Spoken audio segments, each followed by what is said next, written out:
Picture this. It's the end of July 2026. A city called Ceuta, this tiny Spanish territory stuck on the coast of Africa, gets hit with something wild. In about 10 days, close to 2,000 people cross the border. Not over months, not over a year, just 10 days. People are swimming around a seawall at night. Families are showing up with kids. And by the time the dust settles, at least 18 people are dead. Now here's the question that's been blowing up group chats and comment sections all over Europe. Is this a one-off crisis? Or is this just the tip of something way bigger? Because everybody's got an opinion on immigration, everybody's yelling about it on the news, but almost nobody actually shows you the numbers. So that's what we're doing today. No shouting, no politics, just where are people actually going, how many, and which countries in Europe are dealing with the most of it? Stick around, because number one on this list is probably not the country you're thinking of. So before we get into the ranking, let's set the scene, because context is everything here. For years, the go-to route for people trying to reach Europe without papers was through West Africa. Small boats launching from places like Mauritania and Senegal, aiming for Spain's Canary Islands. It's brutal. It's the deadliest migration route on the planet, and it's not close. Then something changed. Back in 2022, Spain made a big diplomatic move. It backed Morocco's position on the Western Sahara dispute. In return, Morocco started clamping down hard on boats leaving its coasts, doing way more patrols, way more interceptions. And it worked, at least on paper. Irregular arrivals into Spain actually dropped by over 40% in 2025 compared to the year before. The Canary Islands route alone saw arrivals cut by more than half. Sounds like a win, right? Except migration doesn't disappear when you close one door. It moves. It finds the next door. And in this case, that door was Ceuta. Because here's the thing about Ceuta. It's not really Spain the way you're picturing it. It's a Spanish city sitting on the North African coast right next to Morocco, separated by nothing but a fence and some water. And in late July 2026, that fence got overwhelmed. Local officials said arrivals were running at over 300 people a day at the peak, numbers they said hadn't been seen in years. Spain's government pointed to a court ruling that blocked authorities from sending intercepted migrants straight back to Morocco, and said smuggling networks jumped on that opening and started pushing people across in huge numbers, organizing some of it right out in the open on social media. So that's the spark that's making headlines this week. But if you zoom out from just Spain and Morocco and look at the whole of Europe, the real picture is actually bigger and more surprising than one border crisis. Let's get into the ranking.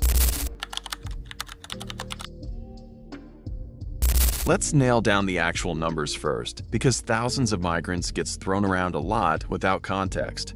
In 2025, Spain recorded just under 37,000 irregular arrivals total. That's actually way down from about 64,000 the year before. So despite what the headlines this week might make you think, the big picture trend for most of 2025 and early 2026 was downward, not upward. But, and this is the important part, the numbers weren't falling everywhere equally. While the Canary Islands route was drying up, Ceuta was doing the opposite. In just the first half of 2026, land crossings into Ceuta jumped by roughly 164% compared to the same period the year before. And Moroccan nationals made up close to 2/3 of everyone crossing into Ceuta by land or sea. Now, why does that matter? Because it tells you migration isn't one big wave. It's more like water finding cracks. You seal one route, pressure builds somewhere else. Analysts have actually flagged this exact pattern happening along the wider Spain-Morocco corridor, with crossing attempts along that route rising sharply again in early 2026, even as the West African route kept falling. And there's a human cost hiding underneath all these statistics that honestly doesn't get enough airtime. One migrant rights group tracked over 3,000 deaths among people trying to reach Spain by sea in 2025 alone, including nearly 200 women and over 400 children. That's not a typo. 3,000 people in 1 year trying to reach one country. So when we talk about illegal immigration, it's easy to turn it into an abstract debate about borders and laws. But underneath the numbers, there are actual people running from poverty, some from conflict, some just chasing a better shot at life, and a lot of them are dying trying to get here. Keep that in mind as we go through the rest of this list, because it's going to come up again. Quick pause before the ranking, because this trips a lot of people up. When researchers and governments say irregular migrant, which is the more accurate term by the way, illegal isn't really how most European agencies or the UN talk about it. They usually mean one of a few different things. Someone who crossed a border without authorization, someone who overstayed a visa, or someone whose asylum claim got rejected but who never left. That last group is actually huge, and people forget about it constantly. A massive chunk of irregular migrants in Europe didn't sneak across a border in a dinghy at midnight. They flew in legally on a tourist or student visa and just stayed after it expired. No dramatic footage, no viral video, just paperwork quietly running out. That matters for this list because the countries with the most irregular migrants aren't necessarily the ones with the most dramatic border footage. Sometimes it's the opposite. The quiet countries end up holding the biggest numbers. Which brings us to the ranking. Let's count it down. Now, I want to be upfront about something. Nobody can give you an exact head count of undocumented people in any country. That's kind of the whole point of being undocumented. Nobody's raising their hand for the census. So what researchers do instead is build estimates using visa data, asylum records, and population surveys. The most cited numbers come from organizations like Pew Research and academic migration trackers across Europe. With that said, here's how the ranking shakes out. We'll start close to home, since we already spent the first 10 minutes talking about it. Spain isn't historically been in the very top tier of Europe's irregular migrant population, but it's climbing fast, and this year is a big reason why. Between the Ceuta surge, the shifting West African route, and a steady flow of undocumented workers in agriculture and services, Spain's irregular population has been trending upward for a few years now. And there's a detail that might surprise you. Moroccans aren't just showing up as undocumented arrivals. Spain also recruits huge numbers of Moroccan workers legally every season for things like fruit picking. In fact, Moroccans made up over 80% of Spain's seasonal foreign workforce brought in through official channels in 2025. So, the relationship between Spain and Morocco on migration is way more complicated than crisis at the border. It's also a massive legal labor pipeline that keeps entire industries running. France usually lands in the 300,000 to 400,000 range for its estimated irregular population, based on the most detailed cross-country research available. That's smaller than you'd expect for a country of France's size, honestly. Part of the reason is that France has tightened enforcement over the years and does a lot of returns and deportations compared to some of its neighbors. But France is also a major transit country. A lot of people passing through aren't trying to stay in France at all. They're trying to get to the UK, which is actually our next stop. Italy usually sits somewhere between 500,000 and 700,000. And if you've followed the news even a little over the last decade, this one probably isn't shocking.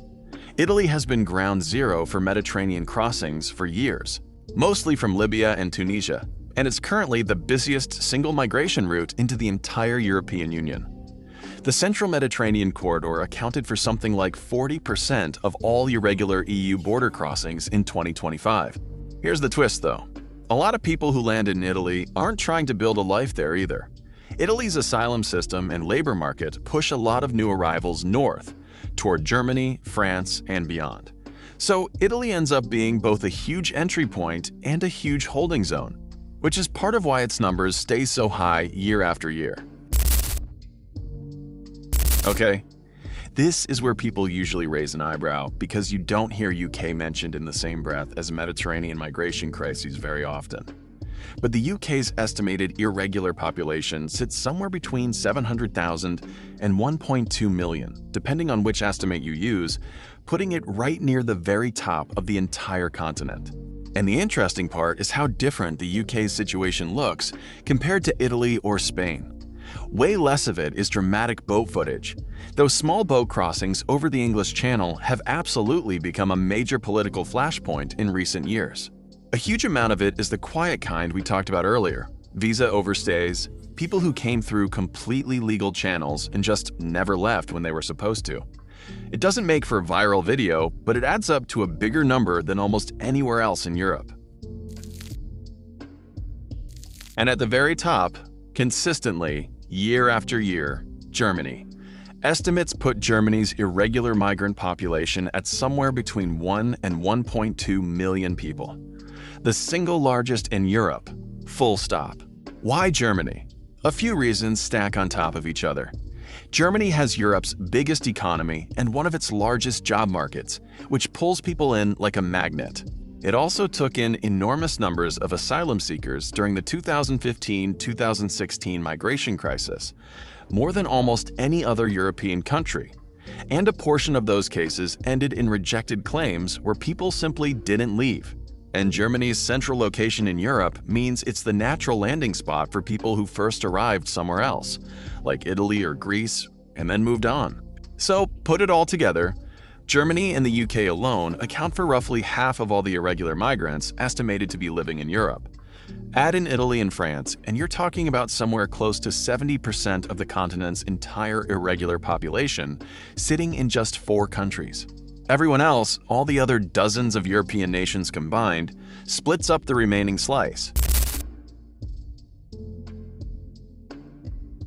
Alright, let's zoom all the way back out, because I don't want to just throw numbers at you and leave you hanging.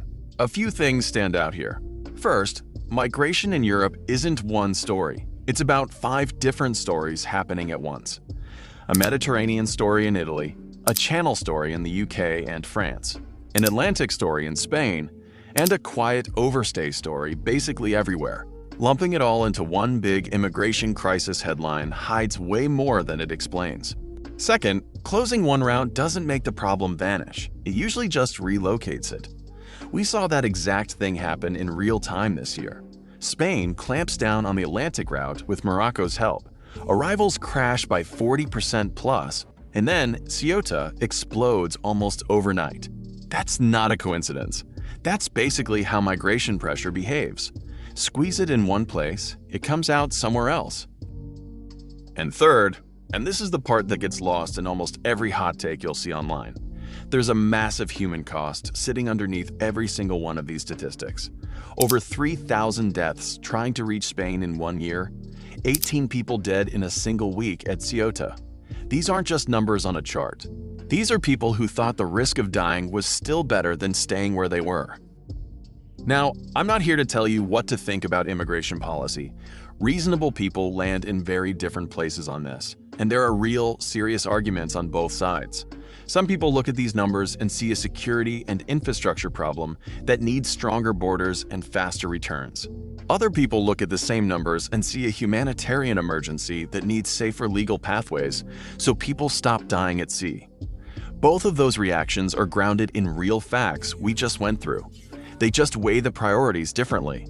That's a legitimate debate happening in basically every country on this list right now, and it's worth forming your own opinion on once you've actually got the real numbers in front of you instead of just a headline.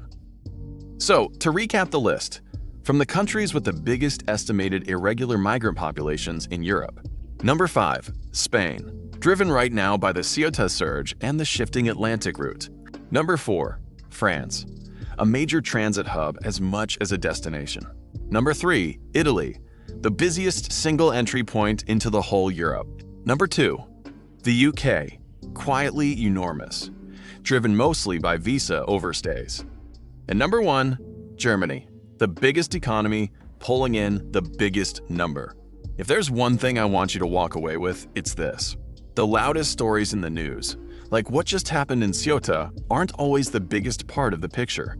Sometimes the biggest numbers are sitting quietly in the country you'd least expect. If this actually cleared things up for you, do me a favor and hit subscribe, because I'm going to be breaking down more stories like this, the real numbers behind the headlines. No yelling, no spin, just facts laid out straight. Drop a comment and tell me which one of these 5 surprised you the most. I'm willing to bet it's not the one you expected going in. And if you know someone who's been arguing about this on Facebook with zero actual data behind them, do humanity a favor and send them this video. Hit the like button. It genuinely helps us reach more people, and I'll see you in the next one.